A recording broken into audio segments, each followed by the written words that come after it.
Here is the fall garden, and she is a mess right now. It was an awesome garden this summer, the best one I've ever had, and I will try to put some pictures in so you can see what it looked like before I took everything out. So a bunch of this stuff is just going to rot down, like all of these flowers. I just started making this new bed and moving some plants around, and I let the chickens out, which was dumb because they're tearing everything up. I had little bits of grass in here, like where every stick is, there was grass, the feather grass, and they killed most of it except the really big ones right there. I should have learned my lesson from before, but I don't like keeping my chickens locked up all the time. My zinnias did really good, and then these were the yellow and orange sulfur cosmos. We have had some frost, so they are completely done now. This bed was tomatoes. I'm going to put straw over all of my beds. This bed was peppers and a huge mixture. My cabbage is still there. Swiss chard is still there. The chickens have dug all around it though, and I need to get the weeds out. This was my dahlia and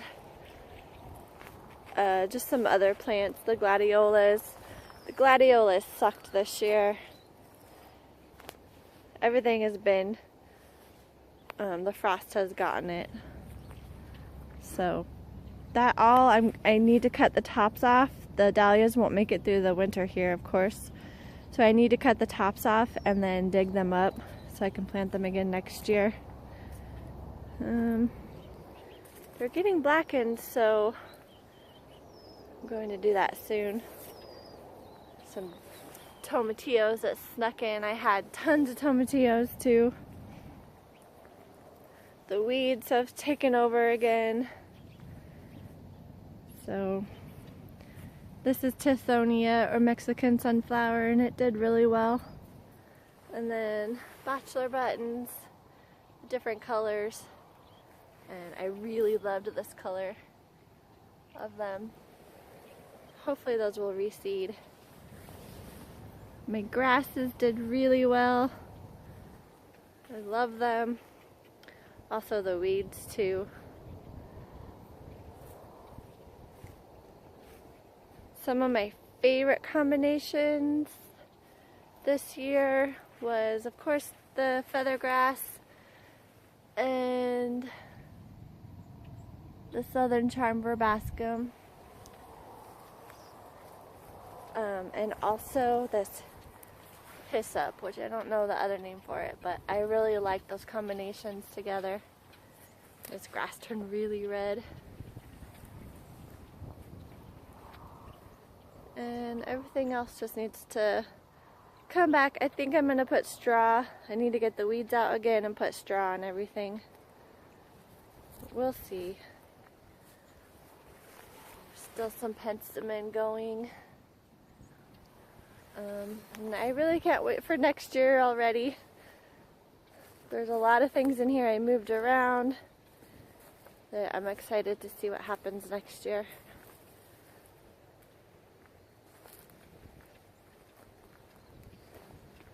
I'm really excited to see these irises next year. Here is the back side of the garden.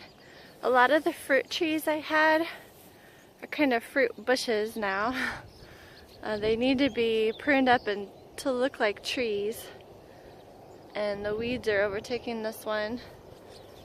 But I'm not going to do that until this spring, when all the leaves are off and I can see the best way to do it. This is just the backside. Blackberries and raspberries. The raspberries are in a wet spot and they do not like it, so I think I have like one or two vines that made it through the summer. I did get some good melons this year, but this was the squash and pumpkin bed and everything else.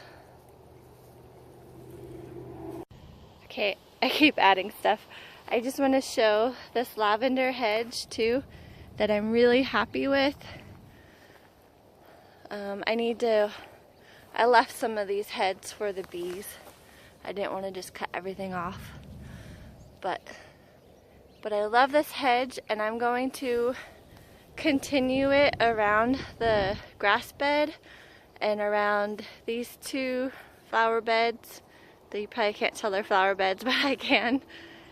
And around this bed over here where the chicken is, with the flowers and the melons.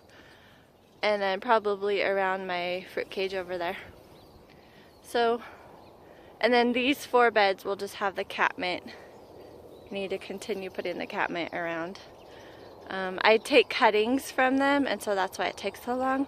Otherwise, it would be hundreds and hundreds of dollars to do it all. So it's worth it to learn how to take cuttings.